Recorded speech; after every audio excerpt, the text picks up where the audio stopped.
One last conversation before Bills and Chiefs. This time we're focused solely on the injury situation. It'll be me and Dr. Kyle Trimble breaking it all down today on Locked On Bills. You are Locked On Bills, your daily Buffalo Bills podcast. Part of the Locked On Podcast Network, your team every day.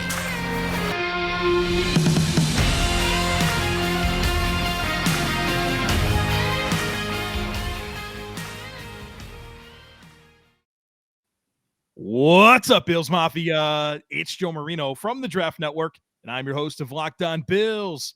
Happy Saturday to you, and thank you for making Locked On Bills your first listen every day. And as a reminder to you, we are free and available on all platforms, including YouTube. Well, as promised, it's me. It's Dr. Kyle Trimble of Banged Up Bills. We want to talk about this game on Sunday. In case you're living under a rock, the Bills are playing Sunday. And so we're going to dedicate everything today on the injury situation heading into the game. We're going to talk about the Bills side of things. We're going to talk about the Chiefs side of things. And we're going to touch on Trey White and his return from the PUP. Right, the 21-day window has been initiated. And so a lot to get here today with Dr. Kyle Trimble. Thanks for joining me. I guess let's start here with the two players that have game day designations. And I'll tell you what, this is great news. It's been a while since you and I have had a fairly light list in terms of actual game day designations. We have Jake Kummerow, who will be out. He won't be available on Sunday. But then the only other player that's in flux is Jordan Phillips. Now, that's a big deal. He's obviously capable of making a big impact. But he's been limited all week with a hamstring that's kind of been plaguing him for the last several weeks. Let's talk Jordan Phillips. All right. So recap, Jordan Phillips originally suffered a left hamstring strain in week 2 against the Titans while he's running down with the Matt Milano pick 6. He then missed week 3, week 4. Surprisingly, he came back in week 5, even after having a limited designation all throughout the week. I think a lot of people were surprised that. I certainly was one, because I thought that I'd want to see a full practice from him due to a hamstring, the soft tissue injuries, before he went back out there and played. In one sense, unsurprisingly, he did suffer another re-injury to that area. So what happened was, about 4 minutes left in the second quarter, he pulled up lame during a block, came off the field, and he was questionable to return. Usually with the score, everything else going on, I wouldn't think he came back, but he did come back in the second half of the game. He did play for one play and was rather ineffective. And then the second play, he tried blocking. He just didn't have a oomph, and he signaled to come off. So I applaud the effort for him to continue trying to play, even though the score was out of hand in regards to the Bills' favor. But I think it was more precautionary that he was able to come back out and not have to go back in there. We saw him doing the dirty dancing thing with Josh Allen, which was good, saying he could, bear his own weight and Josh Allen's weight, because he's not a small guy. But looking at everything, the Bills are as healthy as they've been since week 1. You're coming off an injury that cost you 2 games. You have a bye week on the other side of this. Do you try risk playing? One sense, it says, hey, you're probably better than what we have on the roster. I know they re-signed Brandon Bryant, but what do you bring to the table as Jordan Phillips if you go out there and you do the same thing again, you pull up lame? Suddenly you're down a player, and you only have 48 guys on the game day roster if you have the extra offensive lineman. And in case this is a game, God forbid, that there's a ton of injuries, you want every healthy body out there. So will he play? I don't know. I don't think he should play, though. And based on the injury and the week afterward, it's probably best he sits this one out. But Joe, I want to throw it back to you for a second. What does Brandon Bryant bring to the table that Jordan Phillips would not in this case? Well, I think there's a difference in the level of impact that those players are capable of making. Obviously, you have 340 pounds of Jordan Phillips and a ton of athleticism and just a pure energy guy for the football team, right? I think Brandon Bryant is a serviceable player that you can kind of get by with, but you lose impact and you lose energy. So it would be great to have Jordan Phillips, but it really feels like the Bills kind of went away from their typical behaviors, right? Kind of played him a little sooner than we thought, and then they had the re-injury, and it's not great, right? Like, he probably shouldn't have played last week and then had been fully healthy for this game, and then obviously with an extended rest afterwards, again, the Bills kind of went against something that they typically do, and here we are, right? So I don't really love how that all played out. Kyle, this injury report is interesting, right? We talked about there's only 2 guys with game day designations, but there's players that have been limited all week. Christian Benford, limited all week with a hand. You have a player like Dawson Knox, limited all week with a foot and hamstring. No game day designation for either player. That tells us that they're going to play, right? I mean, how do you kind of sort through all these players that have been either limited all week or limited all week up until Friday, but don't have a game day designation? This feels weird to me. It does, because you see limited. Sometimes you see a full designation and then they have no game day designation, or they have a limited or full and they're still questionable. We saw that last week with even Tremaine Edmonds. He was do not participate all week and then was questionable, did not play. So it is interesting, because usually when you see limited, I start to think, okay, are they questionable? So going down the list here, we have Christian Benford. Broke his right hand against the Miami Dolphins week 3. Came back and played with the club on special teams and then missed the next 2 games. I had thought, based off the fact that he broke the metacarpal in his hand, based off where you see the suture sites at, and then the fact that they have to use a club, I thought he would come back more against Green Bay, fully healthy, or at least as healthy as he could be without a club on. He did have a red non-contact jersey on all this week here, so I'm sure they wanted to see how he responded to having a club on his hand. I thought I saw a picture that he just had a regular glove on his hand, maybe during Thursday's practice, but Wednesday's practice, he had like this gigantic toilet roll and then like a glove put over. It was real interesting setup there. So my big thing was, is he going to try playing with this club apparatus, or is he going to try going without it and at least try to see how the hand feels? It might just come down to how he can function if there's any pain, swelling in the area. The fact that he's otherwise healthy, he can go out there and play. Maybe do they limit him on special teams and just have him as a reserve cornerback? I'm really curious to see what they do with him, but it looks like he's going to play. But I could see the Chiefs picking on him because he's a rookie. He has one hand, or at least one good hand, and they could pick on him knowing that he hasn't seen some of the stuff that Mahomes and the offense can do there. So maybe he plays teams, right? Like we saw him, at least in the game that he played and broke his hand, he continued to play the game on special teams, right? So there's some creativity, but I guess to your point, you want as many healthy bodies as possible. But they'll sort through that.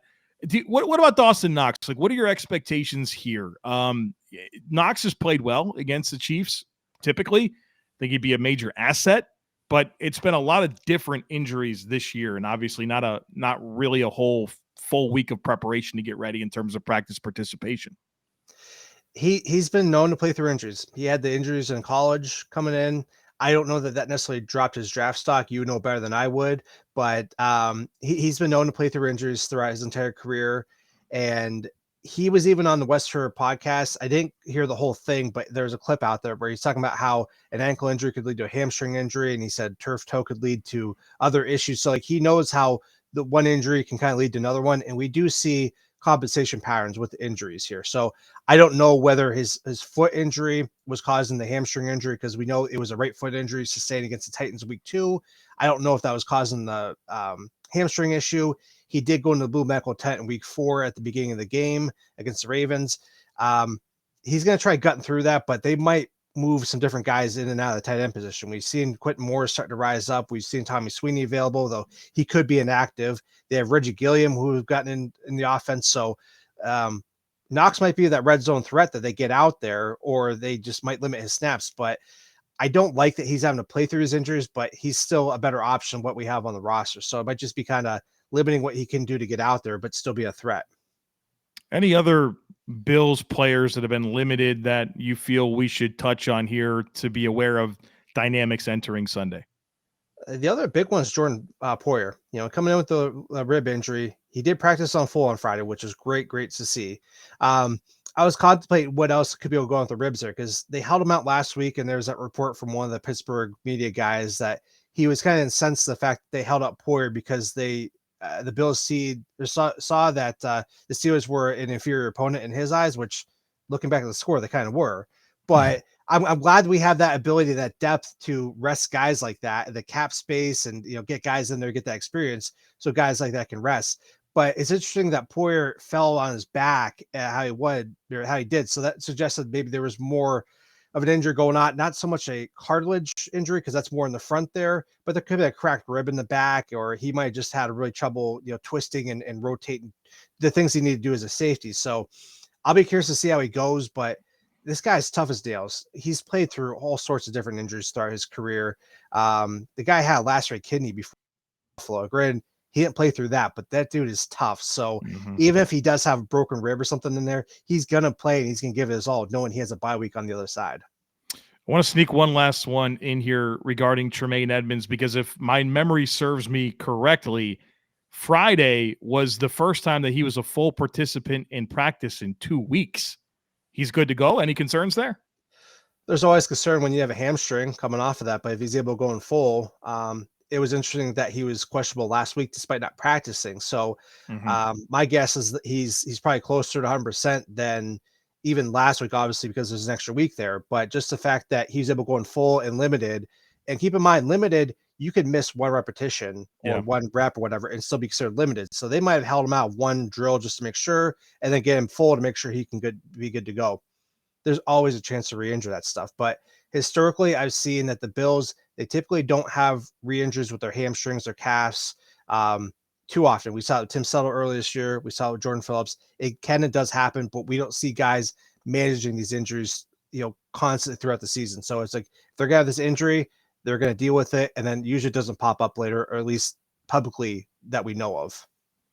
All right, in just a moment here, we're going to talk about the Trey White situation and get into the Chiefs a little bit, who already have a suspect defense, and they're going to be even more shorthanded with some of their players in the secondary in particular. We're going to talk about that in just a moment. But first, here's a sports analogy for you. When it comes to burglars, your home is like the end zone, and you need the absolute strongest defense you can muster. This is why I use and trust SimpliSafe Home Security. At SimpliSafe, your safety is the only thing that matters. It's cutting-edge technology powered by 24/7 professional monitoring agents who always have your back, so you always know that your home is safe.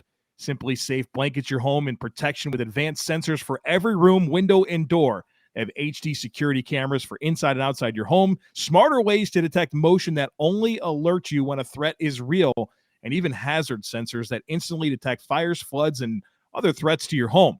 You can customize the perfect system for your home in just a few minutes at simplysafe.com/LockedOnNFL. You can also save 20% on your SimpliSafe security system when you sign up for an interactive monitoring plan and get your first month for free. Visit simplysafe.com/LockedOnNFL to learn more. There's no safe like SimpliSafe.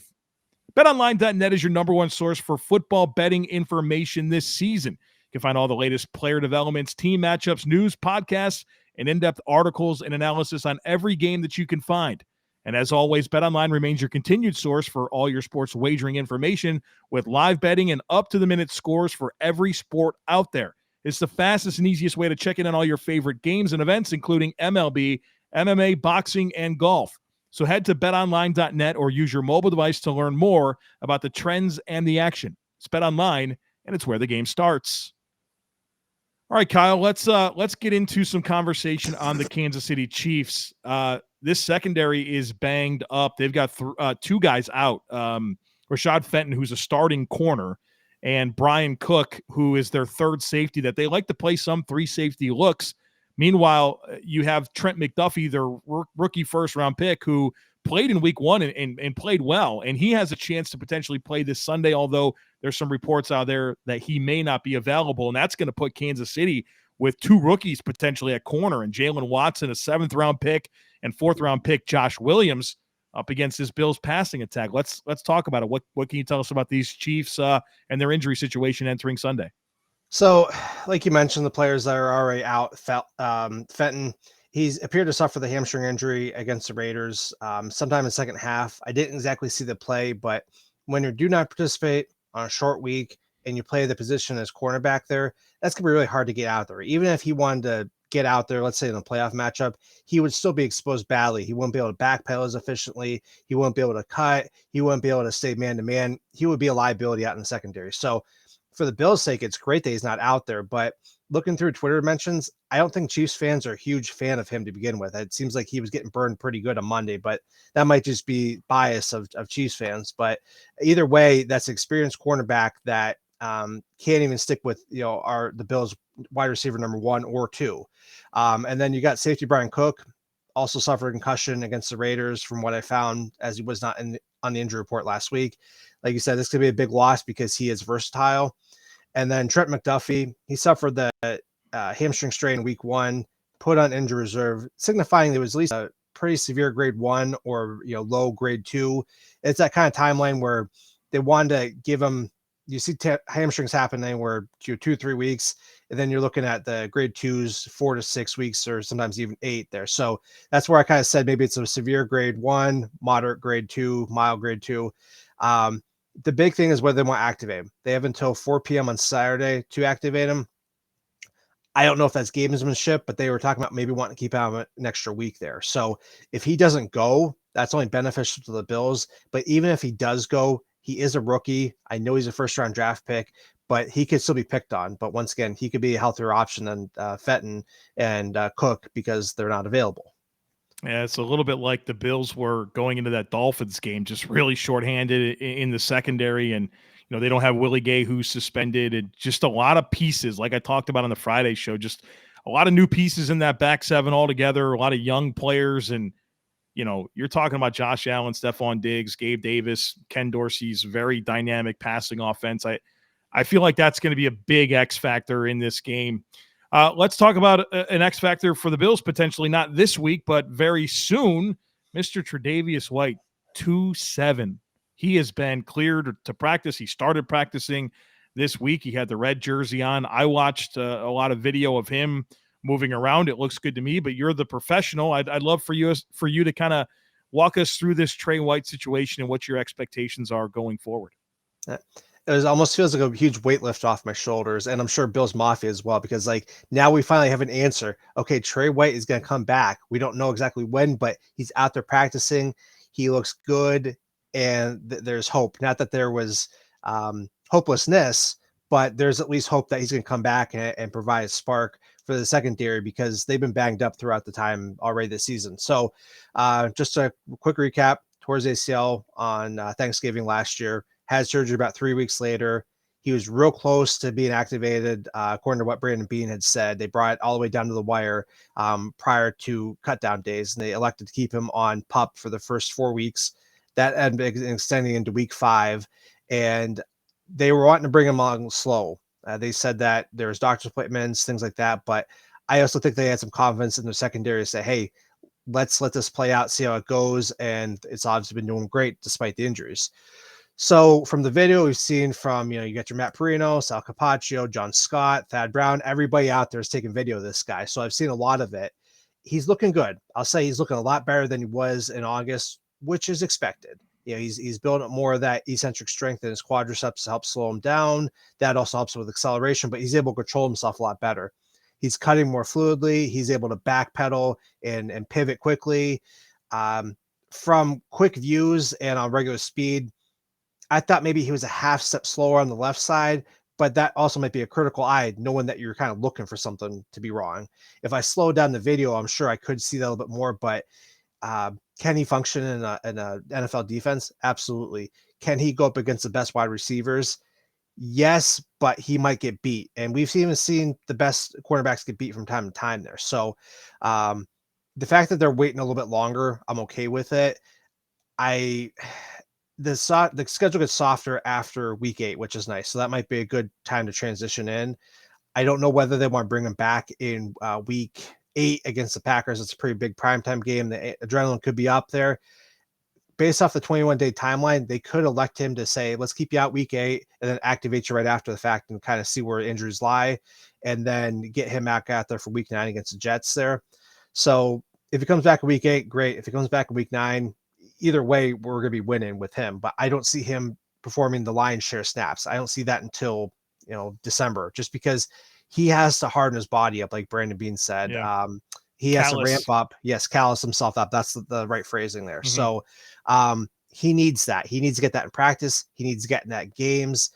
I know that sometimes when you see guys on snap counts, that goes by the wayside, but they have more control with that. They've done that better when on the offensive line to some extent. The defensive line, we see them rotate a whole lot, and then they have the depth available at cornerback to rotate him in and out, and they might put him in on certain packages or third down or things like that, but they don't want to expose him to where he's going to be overplaying and getting tired in the third quarter, where I don't know that he's necessarily going to re-injure it, but there's concern about your calf injuries, your quad injuries, your hamstrings, because he's still ramping back up. So those early season injuries we see, your Tim Settle, your Jordan Phillips, those kind of guys, we can see that with Trey White as he ramps up, because even though it's later in the season, he's not immune to those injuries because he's ramping up too. So I'm curious to see what happens, especially because they don't practice during the week during the bye. So you're going to ramp up, and then if I think he even took Friday off, if I'm correct on that. So I'd want to see him practice at least another week before he gets out there, and even then, do you maybe just wait to give an extra week, because you still have a long season regards to, even if you start week 9 and then go into playoffs, it's still November, December, January, that's February, that's potentially 4 months of football, which is 1 month of football is tough on most players. Well, I mean, as we sit here and watch this Bills secondary hold opposing quarterbacks to a passer rating of under 70 for the season, and you see how Dane Jackson and Kyrie Elam and Christian Benford are all playing, it really kind of takes away from the urgency, right? Yeah. And we all want Trey White back as soon as possible, and we know what he can bring to an NFL defense. He's an all-pro player that takes away the football. Like, that's going to make you a better football team. But I think the Bills have somehow, after years of me being greatly concerned about cornerback depth, are very deep at corner. And there is no reason to rush him back, especially if you're going to rush him back, you wanted him for this game, right? This was the one, Pat Mahomes, right? I know Aaron Rodgers is next, but Aaron Rodgers doesn't have good receivers. I'd argue that the Jets have better receivers than the Packers, and I just feel like the schedule really does lend itself very well for the Bills to kind of acclimate him at a comfortable pace. And that's a testament to the depth that Brandon Beane's been able to assemble. And there's going to come a day where Trey White's going to be a fixture for this defense, but you want that to happen at the right time, and you want him to be Trey White. And there's no rush. There's no rush. But within the next 21 days, he'll be activated. They didn't do all this for him to not play. So it'll happen. But I like your point there about how you can kind of ease him into things and build up that callus and not rush anything and get his conditioning back. And I mean, this guy hasn't tackled anybody since last November. Right? There's things that needs to happen here. So it's encouraging, especially because the Bills are in such good shape when it comes to the cornerback depth. All right, folks, it's really real. The hay is really in the barn this time. Dr. Kyle Trimble stopping by here to lend his expertise. As always, I really, really appreciate your time and what you share on the podcast.